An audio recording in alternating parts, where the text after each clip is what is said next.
Welcome to Reclaiming Me, a trauma-informed podcast helping women with complex PTSD heal the lasting impact of childhood attachment wounds from parents and caregivers, so you can finally release people-pleasing and perfectionism and learn to trust in relationships, beginning with the one you have with yourself.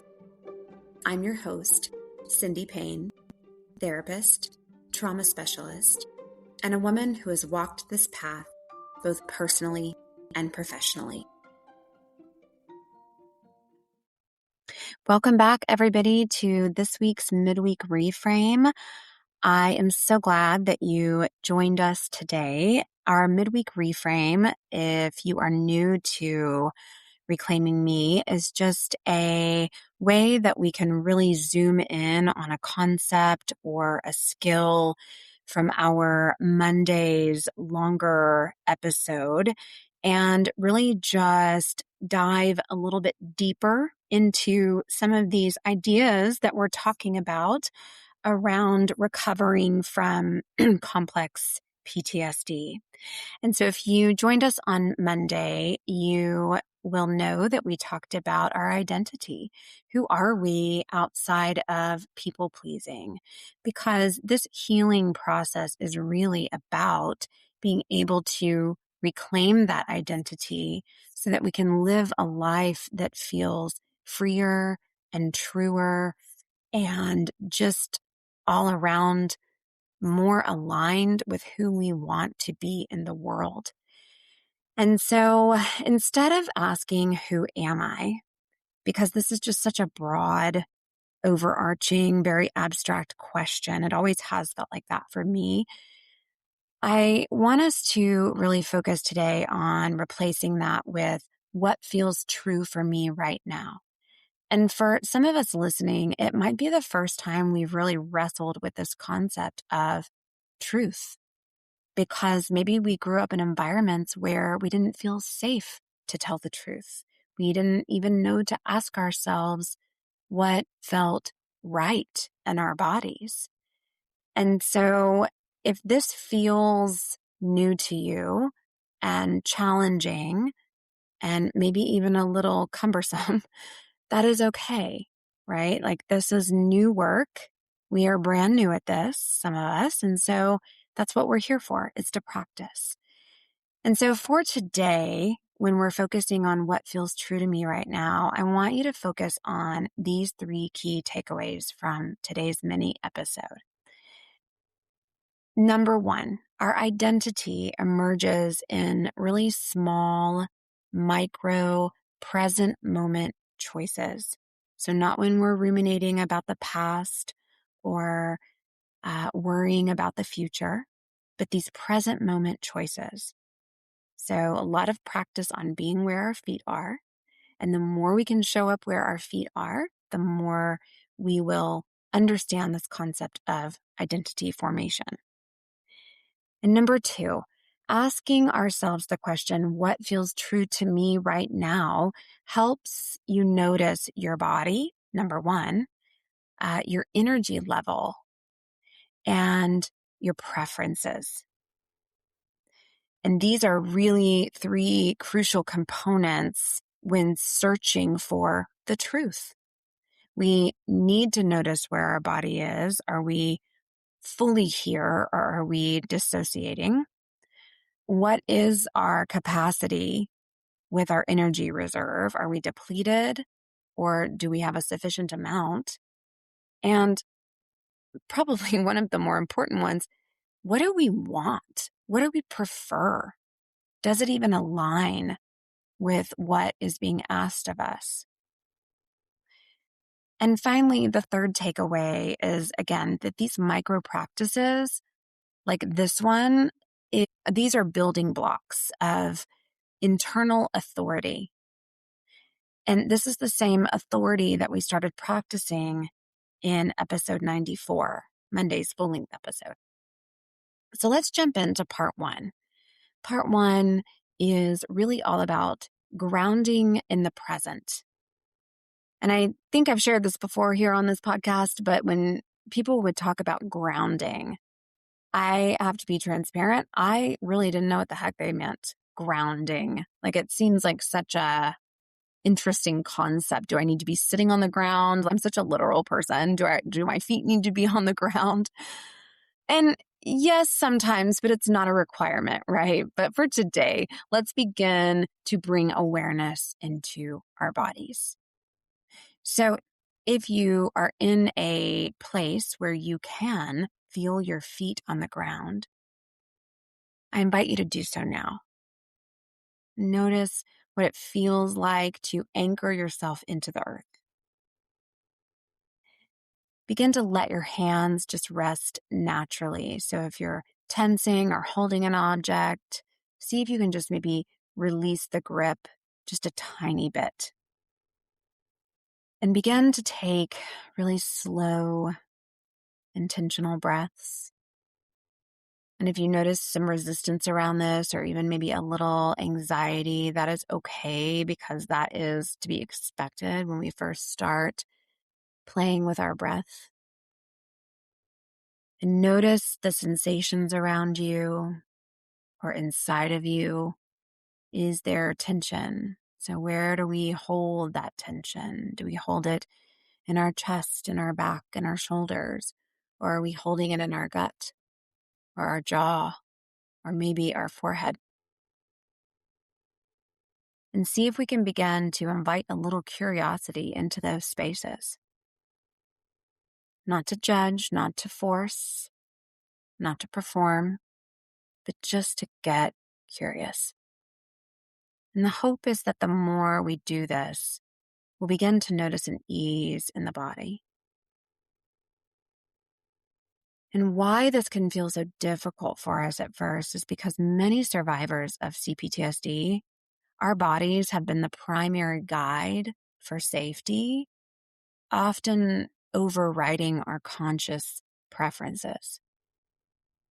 And so that's why asking, who am I, can feel overwhelming and confusing, because maybe your survival patterns have learned to prioritize other people's needs, sometimes at the expense of your own needs. And so now I ask you to gently pose the question, what feels true for me right now in this moment? Not what you think you should do, not what others expect of you, just what feels true. And if nothing comes up immediately, notice that too, because sometimes stillness or resistance is information as well. And so if this happens a lot when you're practicing with this at first, you might gently ask yourself, if I wasn't afraid, what might feel true?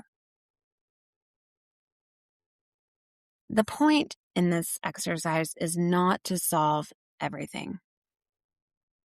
The point is to start noticing your internal compass, those subtle messages your body and your intuition are already giving you, even if they've been muted by survival patterns. So in this moment, if you're thinking about a particular request or something that you're on the fence about, what feels true to you right now? What are your energy reserves telling you? What is your desire saying?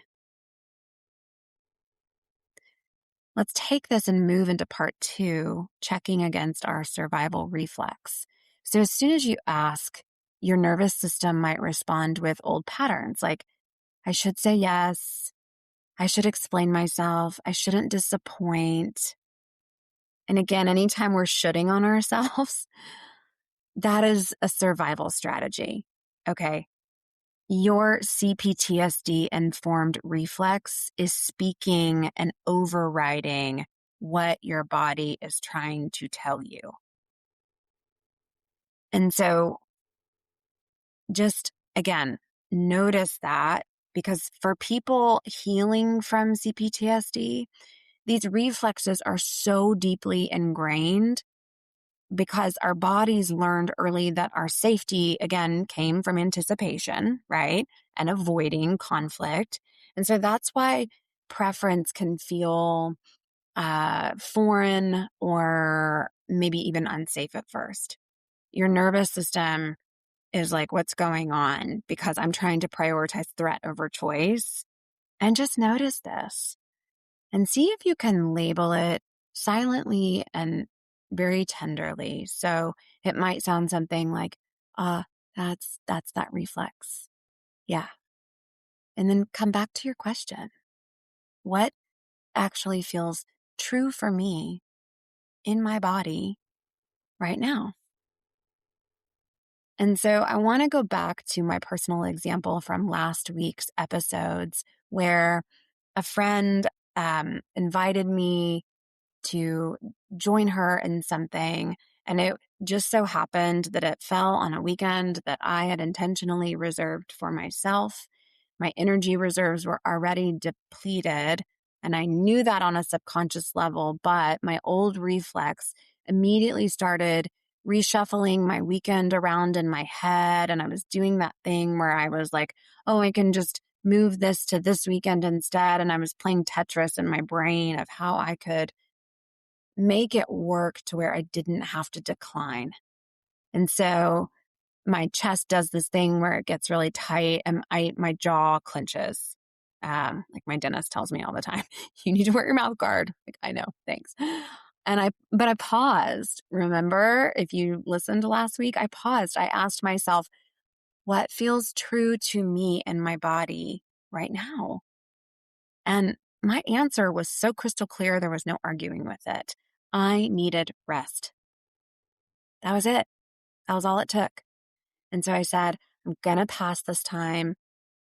I don't have the capacity. I need space to recharge, right? No over explaining, no justification, just clarity. And my body began to soften. My nervous system learned something new, that honoring my preference was safe and it was possible.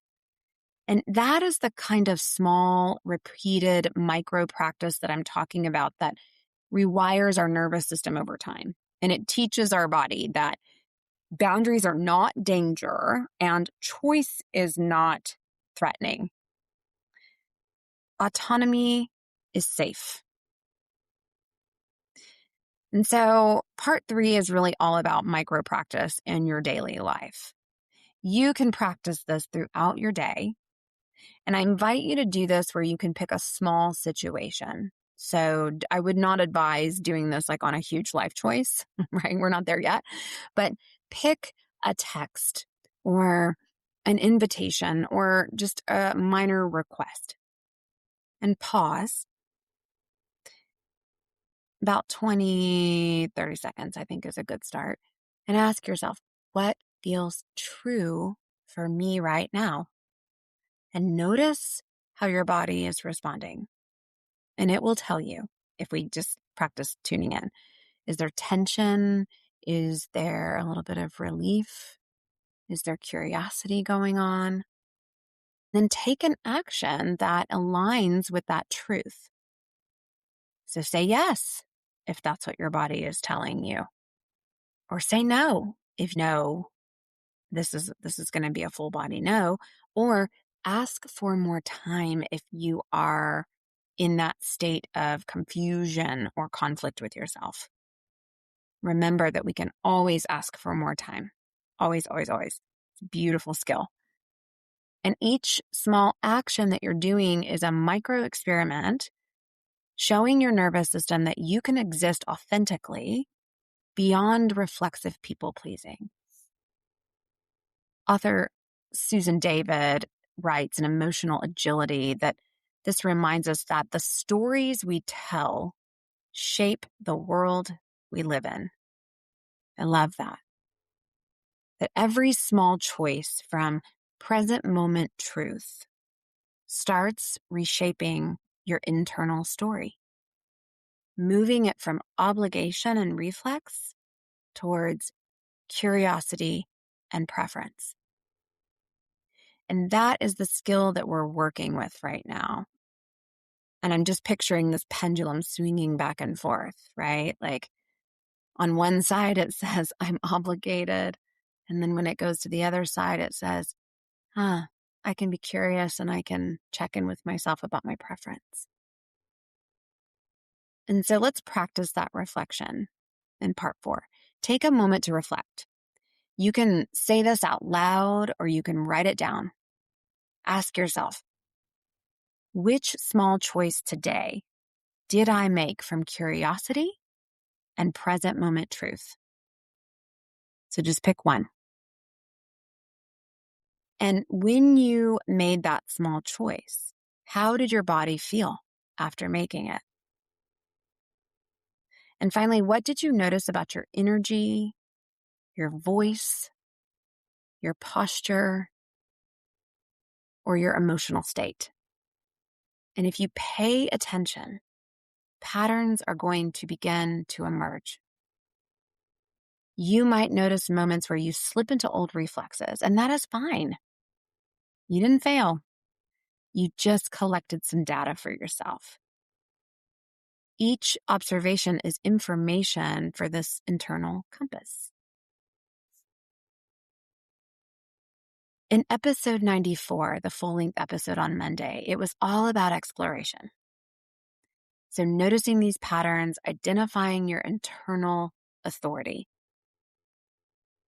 And today is about action. So small steps that teach your nervous system that you can act from preference and still stay connected to yourself and other people. So in closing, instead of asking, who am I? Which again feels big, abstract, and sometimes just downright unsafe, ask, what feels true for me right now? And each time you respond from that place, your body, your mind, your nervous system learns that you can exist authentically and safely and fully. And this is how identity is reclaimed moment by moment. It is how you begin to live from curiosity and choice and internal authority. And this is self-trust. This is freedom. And this is you. So notice your breath, your posture, and the subtle space that opens in your chest. Because that is your nervous system learning this existence can be authentic in really small, safe moments. And another word for this would be integration. And that is healing and real. I hope you join me next week for another full-length episode. And enjoy your rest of your week practicing, asking the question, what feels true to me in this moment? Thanks, everybody.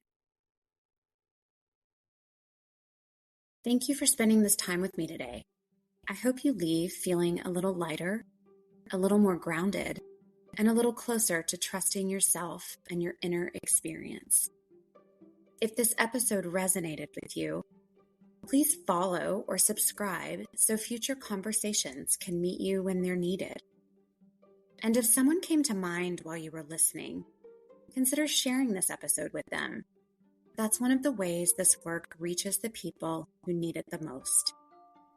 You can find me on Instagram at Cindy Payne Rooted, and you can also visit me at cindypayne.com, where you'll find all episode links, blog posts, practice updates, and a free people-pleasing style quiz designed to help you notice your patterns with more compassion. And remember, every small step towards healing, self-trust, and presence matters. You are worthy of this journey. Thanks, everyone.